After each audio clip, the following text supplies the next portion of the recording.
مشاهدينا بالفن ما بتشبه حدا ولا حدا بيشبهها. من بدايتها عام 1988 رسمت لنفسها أسلوب خاص بالغناء. يعني مميزتها أيضا الكثرة بالإنتاج والتنوع باختيار الألوان الغنائية من الجبلي إلى الإيقاعي إلى الرومانسي وأيضا الطربي. برصيدها عشرات الأغنيات الناجحة، منها أنت بتروح، أنا بتمنى، نور الشمس، شو بحبك، قربني منك. برحب بالفنانة باسكال مشعلاني. أهلا وسهلا فيك باسكال معنا اليوم على الحرة. أول شيء بدي أسألك، يعني عم نحكي إنه من 88 ابتديتي، شو سر هالاستمرارية بالنجاح عندك باسكال لهالسنين الطويلة؟ أول شيء خليني أمسي الجمهور رمضان كريم على ينعاد عليك، ينعاد عليهم. وهو 88 قررت بدي اغني، بس مزبوط الالبوم كان ال 91 92 كان البوم سهر سهر. شو السر؟ في انا بحس انه الانسان يعني مش الشطاره تنجحي بثلاث سنين وتكسر الدنيا وبعدين تختفي او تنزلي. الحلو انك تطلعي دايما هيك وقفتي هون تضلك هون، ترجع بعد شوي كمان ترجع تطلعي تحافظي عليهم. واصعب انك تطولي خاصه هلا بس كل ما انت عم بتجددي بكلام الاغاني، بصوتك، بالالحان، كل ما كنت انت جايكه على الارض كل ما تنجح اكثر، كل ما تحسي حالك ما عملتي شيء، كل ما تحبي فنك اكثر، كل ما تشتغلي على فنك اكثر، وحب الناس اهم شيء، هذا اللي بيكمل الاستمراريه. طب باسكال، انت بتعتبري حالك من الفنانين اللي اجريهم كثير على الارض؟ جدا. بتعرفي ليه؟ لانه يعني لو كل واحد بيفكر هيك انه لحظه صغيره مشوار نحن سريع عم نقطع بالحياه، يعني نحن جينا وبده يجي غيرنا وغيرنا وغيرنا واللي كانوا قبلنا، فبحب اتمتع بفني، بطلع من فني بتمتع باصحابي، بحياتي، بالقراءه، بالطبيعه، لانه ما بدي الفن يسرقني واوقف اخر شيء اقول انا اف وين انا. او اذا رحت من الفن في كثير ناس بيعملوا شوك او ما بيتقبلوا انه الناس ما بقى تحبهم او تركوا الفن او بيعملوا، فكتير انا مشان هيك يعني. طب شو القراءات؟ يعني شو بتحبي تقري؟ يعني مثلا اخر كتاب عم بقراه اللي هو ما بعرف اذا قريتيه، Eat Pray and Love.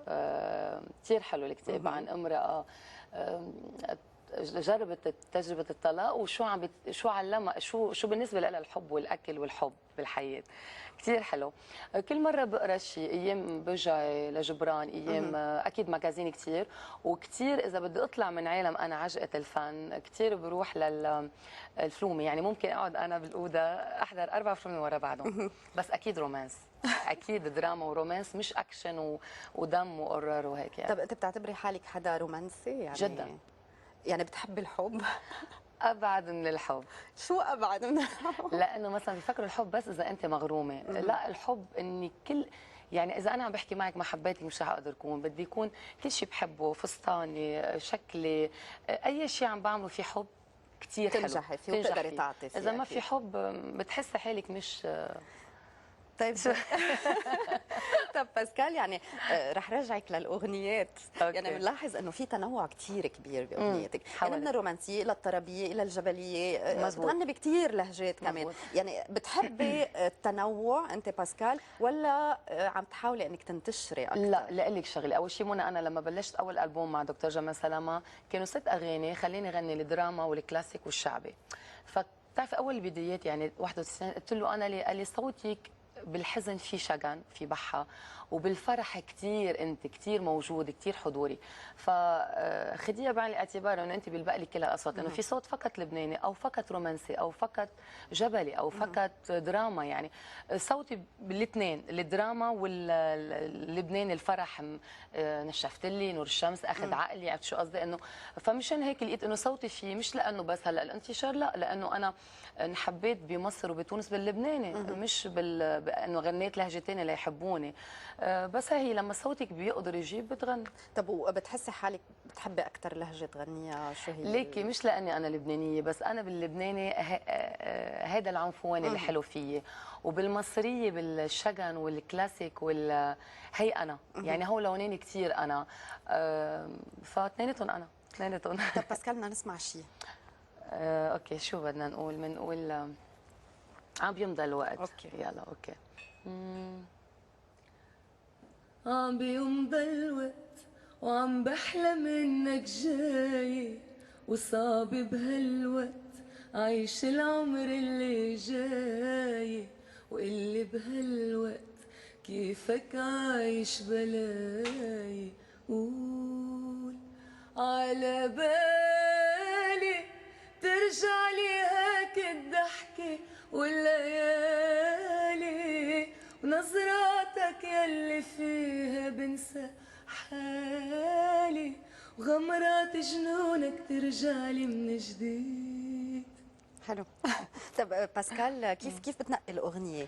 يعني شو اول شيء المعايير بتشدني اللي بتتكلي الكلمه، عليها؟ يعني اذا بتطلع شوي على ارشيفي مثلا بتشدني الكلمه، اذا قلت نشفت لي دمي او اخذ عقلي او اكبر كذبه او هلا بحبك انا بحبك او انت بتروح، يعني دائما الكلمه الكلمه خاصه اذا بتنقال بالشعبيه، يعني الكلمه بتنقال بالطريق بتعيشيها كل يوم، يعني برجع اللحن اللي فيه دائما ميلودي حلو، في شجن مش بس ايقاع، ما بحب الغنية فيها ايقاع، اذا ما فيها ميلودي شجن ما بتوصل على قلبي يعني. وبرجع بشوف اذا انا غنيت مثلها بغني لكمل، واذا ما غنيت هذا اللون بحب غني مثله. مثلا بحبك انا بحبك من الاغاني قليله مغنيه لانه فيها شوي البومك جديد، هذا رح نحكي عنه اكيد. ففيها شوي طرب وشجن وموسيقى قديمه، يعني ستيل ما غنيت وحبيت انه فوت فيه بموسم الصيف. الحمد لله انحب، الغنية لها 3 اسابيع عم تحقق نمبر 1، بلس انه عامله بالالبوم محبوبه جنوب انا شماليه، اللون البلد اللبناني، يعني عرفتي كيف، يعني هيك بالانس بتشكلي كمان. طيب باسكال، عم يطلبوا مني من واشنطن غنيه خيالي. خيالي خيالة خيالة وخيالي يعني هيدي معمولة بالبلد، يعني عرفتي كيف؟ ألبوم خيالة كان كثير نجاح، وكان فيه كثير أغاني بقلبه، طير الغرام، وكثير نجح.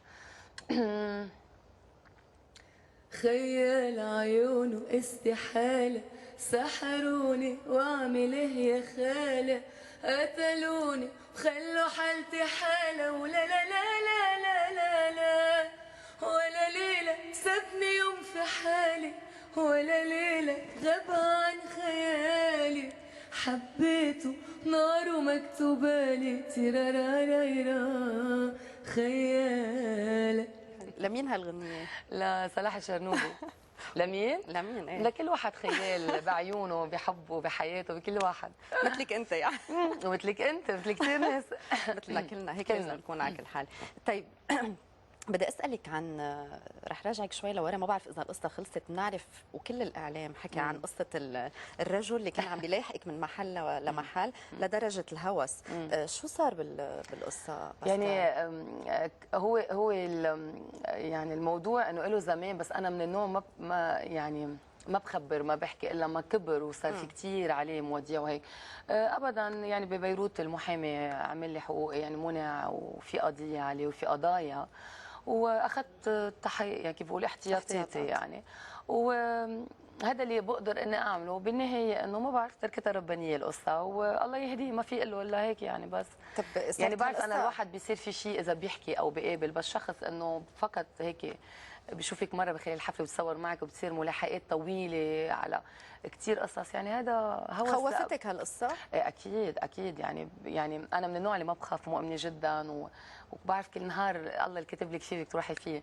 بس اكيد اهلي وناس يخفوا علي، ودائما صار بعدين انه بفتره اللي كان موجود بلبنان وفي قصص كثير، كان في ناس حوالي على طول وخايفين، انه ما بتعرف يعني ايام الهوس عم شو عم بيصير، يعني بيوصلوا لحالات انه ما بعرف شو بيصير، يعني انا ما بعرف، اكيد بتخوف القصه اكيد. طب باسكال، كمان هيك باحدى المقابلات بتقولي انه دائما بتفتشي عن باسكال الجديده. بحب. كيف يعني باسكال الجديده؟ يعني اليوم مثلا انا عامله مثلا كلر اشقر، مثلا ايام بعمل الغرة بلاتين، ايام دارك براون، ايام بفوت على اللون كلاسيك مثل الالبوم بحبك انا بحبك، ايام بفوت على كثير جنون بوب، يا حبيبي شو بحبك هيب هوب، ايام برجع للبدوي. يعني بحب كل مره طلع شيء، لانه بالنهايه كيف نحن انت ببيتك باغراضك ما بتغيري كل يوم، بتحسي في روتين في كذا، فالفنانين اللي بحبوه وهالناس اللي بتحبك بتنطر منك شيء جديد على طول، ودائما بتحب تعمل مثلك، ان كان بالشعر او باللبس، وبالاغاني بتحسي انت كمان عم تطلع من حالك، لانه ما تنظلمي فرد مطرح، بتحسي انه تتنوعي اكثر، بتحبي تغيري اكيد، فمشان هيك. بس دائما التغيير انا ذاتي، يعني ما في شيء بغير بمعالمي، بغير بشعري، بمكياجي، مكياج بلبس بس ما في شيء معلم لا بغيره. مبين على كل حال. إيه بس باسكال كمان بيقولوا عنك انه بتهتمي باللوك، يعني او بتهتمي وبتجاري الموضه لدرجه كثير كبيره، يعني يعني هلا شوي هون كنت جريئه كثير بالالبوم الاخير انه رح فرجي يلو الالبوم. ايه يلو تصير هيك وصفوني بالشبكه مارلين مورو ستيل هيك غيرت، كان شوي جريء، حمراء قويه، شقر، يلو، كان شوي جرأة. ايه يعني ايه قبل ايه في جرأة، بس بضلني انا، يعني بضلني انا ما بعرف هيك بحس، بس ايه بحب يعني، بس الجرأة يعني حتى بالكليبات يعني، بس انه لها حدودها يعني. طب باسكال اليوم مين عم يدير اعمالك والى اي مدى بدي اسالك بتتدخلي بالتفاصيل المفصله كتير. والدقيقه باي عمل؟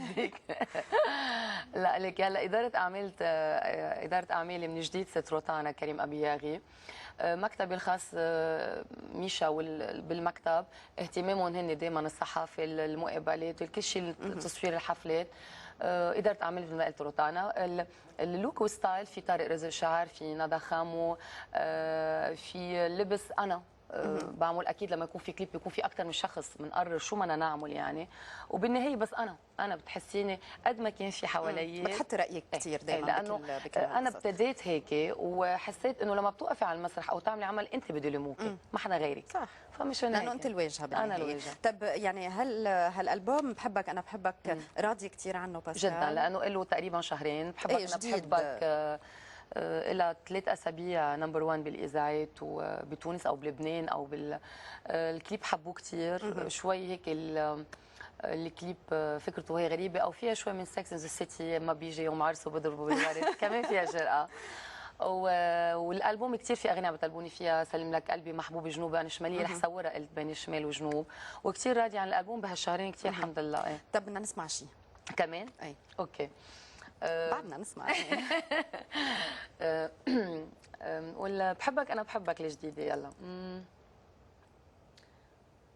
بتروح ناوي تروح، بتضل حد ضل بقلك قبل ما تروح، خدني معك وفل. بحبك انا بحبك، خدني بحضن قلبك، مطرح ما بدك روح، خدني معك وفل. بحبك انا بحبك، خدني بحضن قلبك، مطرح ما بدك روح، خدني معك وفل. بتروح بدي روح، بتضل حد ضل. حلو، تلحقيه وين ما كان؟ وين ما كان بظله. ممنوع يفل بلاي. هيدي الكلمات لسمير نخلي والالحان لملحم ابو جديد. طيب هيك باسكال انت وقاعده بالبيت، يعني مثل ما قلتي فيكي عندك قدره انك تقعدي اوقات تحضري موفيز؟ ما بزهق، انا بتعجب الناس بيقولوا زهقت. ما بعرف، موفي، قراءة، انترنت، بشيل خزانه بطلع خزانه، بقطف ورد، ما بعرف. يعني اصلا بيقولوا لك كمان انه اذا انت قاعده مثلا، يعني اذا انت قاعده لحالك وزهقتي، يعني انت برفقه سيئه، يعني اذا كنت مبسوطه مع حالك اكيد انت يعني مبسوطه. بيكون شخص اكيد عنده غنى داخلي. صح. طب باوقات الفراغ لمين بتسمعي؟ مين بيطربك؟ كثير يعني مثلا اذا مودي طرب ام كلثوم ماشي وبحب لها يعني، اذا رومانسي كثير خوليو، كثير بحب خوليو، اذا موسيقى كلاسيكيه كثير، بتعرفي نوستالجي شو ما بدك، اشياء الاولديز. ايام بحب الاشياء الجديده اللي طالعه، ايام هيب هوب، ايام حسب مودك يعني، عرفتي كيف؟ وانت لانه شخصيتك هالقد بتحبي التنوع وهالقد بتحبي التغيير، اكثر اغلبيه الوقت الاولديز والنوستالجي، لانه بتكون انت كثير صخب وعرفتي كيف، وحفلات وسفر وكذا، بحاجه انه تضلك هيك تروقي. طبعا بتسافري كثير هالايام؟ ايه سافرت كثير. كان عندك تكريم مش من زمان؟ لا بمصر هذيك السنه كان مهرجان اسكندريه مطربه العام، بس هلا في هلا قريبا ب 9 اكتوبر بتونس حيكون في تكريم. من شو بتعني لك هالتكريمات كلها بس؟ ليك شو بتعني بالضبط لانه كثير بينحكى انه التكريمات ما لها معنى وبيندفع له. انا بقول شغله واحده، لما هلا بهالبلد ان كان تونس او مصر او لبنان او الجيش او اي شيء، كانوا عم بيقولوا لك ميرسي لهالفن اللي عم بتقدمي كذا، بتقولي لهم ثانك يو. ما بعلق كثير انا عليه، يعني كثير عم بيصير في تعليقات، عرفتي كيف؟ انه لا خلص ميرسي كثير، وفي ناس بتحبك كثير، وشو بدك تقدمي لها اكثر، شو بدك تعطيها اكثر. وبتحس انه هيك لما بتطلع عندك بالمكتب جوائز من كل مطرح حلو، على هالتكريم من هالبلد اللي بتحبيهم الناس اللي طب بحبوك. باسكال كمان حصلتي على جائزة الفنان الأكثر مبيعا بماليزيا وجوائز أخرى من عدد من الدول العربية. أغنية نور الشمس كمان كمان أخذت وانحطت بسباي جيم بفيلم أمريكي. شو بيعني لك كل هالموضوع؟ يعني هل يعني عم بتشقي طريق للعالمية؟ لا أنا بقول لهم بحب ضلني محبوبة بكل الوطن العربي، ما كثير بيعني العالمية، مع إنه وصلت من دون ما أنا أعرف. يعني لما غنية نور الشمس نجحت كثير بماليزيا ما بيحكوا عربي، يعني أول ما رحت أنا كان عندي مؤتمر وهيك، السلام عليكم ورحمة الله، عم كمل حديثي ما بيعرف، فقلت غريب كيف هالعيلة عم يغنوا لنا شفت لي دار من نور الشمس وإنه ما بيحكوا. بحبوا الاورينتال كثير وبوبي ميوزك كثير، واخذت نجاح كثير كبير هونيك، وبعدني لهلا يعني على طول عندي كثير فانز وعندي حفلات. لا بس هيك بتوصل انت من دون ما تحسي، يعني حتى لما حطيت بسباي جيم انا ما كنت عارفه يعني. عم يطلبوها منك. شو هي؟ نور الشمس.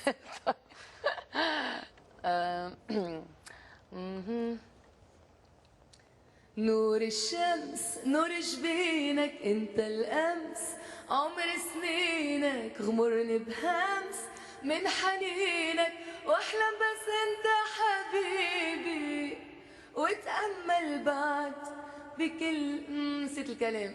لا ما معقول. هلا بنسى ايام. لحظه. شو حلو نام عسرير غيومك، والقمر حرام المخد نجومك، ليش تقلق او حتى لومك. نور الشمس نور جبينك انت الامس، عمر سنينك غمرني بهمس من حنينك، واحلم بس انت حبيبي. ما معقول كثير نجحت على كل حال هالاغنيه. مزبوط، بس نجحت باسكال كتير. بدي اسالك اذا نسيتي شي نهار ايه بنسى، لا كثير عادي. يا بقول لهم الجمهور اذا كان مقبيله على طول جمهور حلو، ده بقول بشرفكم شو ذكروني بيقولوا او كورال بتقول كورال شو شباب، بس انه ما بتعقد منها لانه لا اكيد كثير اغاني عندك وايام بتكوني انت بياخدك عقلك على شيء، بس قليله، بس ايام بنسى مثل هلا بتصير معنا ايام كلنا. بحط كلام من عندي، بحط كلام مثلا ما بعرف شو بيطلع معي بقوله. طيب باسكال كمان ذكرتي مره انه انت فنانه ما بتشبهي حدا. مش انا قلت، كتبت عني انه اكثر من مره كتبت عني انه ما بتشبه حدا باسكال، ما بتقلد حدا، ما بتروح زيت المخرج ولا زيت الملحن ولا يعني زيت الاغاني بتعملهم، دائما منفرده زايحه بخط لوحدها. ما كنت انتبه لها كثير، بس بعدين لقيت انه حق معهم، يعني انه ما بعرف ليه انفردت هيك، يعني انه اكيد موجوده مع كل كيف بيقولوا منافس وكل هالامور، بس هيك حسوني وهيك انكتب يومتها. طب باسكال انا بعد بدي نسمع شيء منك قبل ما نختم. بدي اسالك بعد عن مشاريعك. اغنيه من اختيارك. شو بدي اقول، جديد قديم، شو بدك انت؟ شو بتحبي؟ قلت لك انت بتحبي نور الشمس وعم بيمضي الوقت، شو بتحبي؟ شي لأم كلثوم عم يطلب. لا طويل. لا بدنا شيء لإلك انت، ما بتنعمل لانه اللي بتخطر على بالك هلا. يا ربي يا ربي يا ربي، بقول شيء لصباح. يلا شو بتحبي لها؟ عالضيعة؟ عالضيعة. خلينا نقول شيء لبناني. بحبها كثير اغنية. عالضيعة يما عالضيعة، ودني وبلا البيع. عالضيعة يما عالضيعة، ودني وبلا البيع. جينا نبيعك بوش الدود، ضيعنا القلب ببيروت. جينا نبيعك بوش الدود، ضيعنا القلب ببيروت. يا شماتة شباب الضيع عالضيع، يا كثير اغنيه وكل اغنيه لصباح كلهم كلهم اكيد طول العمر. اكيد يعطيها الصحه ان شاء الله. طيب باسكال، يعني هيك بالختام شو مشاريعك القريبه المستقبليه من بعد البوم بحبك انا بحبك؟ اكيد في كليبات من البوم بحبك انا بحبك. في محبوبي جنوبي حتتصور بين الجنوب والشمال، عملت لك قصه مهضومه. في سلم لك قلبي حتتصور. بعيد الفطر حيكون عندي حفلات بمصر وبدبي وبلبنان. في كليبات مثل ما قلت لك اكثر شيء هلا، وحفلات عم كون دائما ان كان مغرب او تونس او هيك، وتحضيرات للكليبات. طب راضيه لحد اليوم عن اللي عملتيه جداً. باسكال بحياتك؟ لا جدا. طامحه بعد لاكثر؟ اكيد اكيد، ما حدا بقول لك انه مش طامح يعني، لا راضيه. الاغاني اللي قدمتها، النجاحات اللي قدمتها باللبناني بالمصري، مستويات المهرجانات اللي قدمتها بكل الدول العربيه. بس انه دائما الفنان طميع بحب يقدم اكثر. يمكن بتقولي لي شو بقول لك، يمكن هالمره ما كانت ميوله، بس يمكن بقول لك مسرح لبناني نرجع نعمل اشياء مش المسرح. يعني انا دائما كنت اقول المسرح الطويل بمل منه، ما بقدر اقول ذات الكلام، بس المسرح اللي بيكون يمكن تقولي شهر وبينتقل. عرفت كيف؟ هيك في الفولكلور اللبناني والدبكه والقصص الحلوه. يعني انه فينا نشوفك عم تمثلي مثلا؟ ليك التمثيل من 10 سنين ضرب بيبي اكثر من مره، ودائما قلت لهم انه ما رح مثل الا ما اكون انا بذاتني مثل ما انا بالحقيقه. يعني مخرج شاطر يطلع مني ومش ياخذوني فقط لاني باسكال مشعلين او فتاه حلوه، تطلع مني شيء بالتمثيل، فانا جاهزه اذا دور مناسب. على كل حال بدنا نتمنى لك التوفيق باسكال مشعلاني بكل خطوه بتقومي فيها، وشكرا لوجودك معنا. انا بحييك وكل المشاهدين بكل اقطار العالم، بقول لهم رمضان كريم، ان شاء الله ايام حلوه تكون عليكم، وبتمنى لك التوفيق. وثانك يو لك. شكرا لك باسكال. مشاهدينا ساعتنا الثانيه انتهت، وبالساعه الثالثه فرقه كراكلا اللبنانيه رسالتها الفنيه التراثيه كانت سلم للعالميه. ابقوا معنا.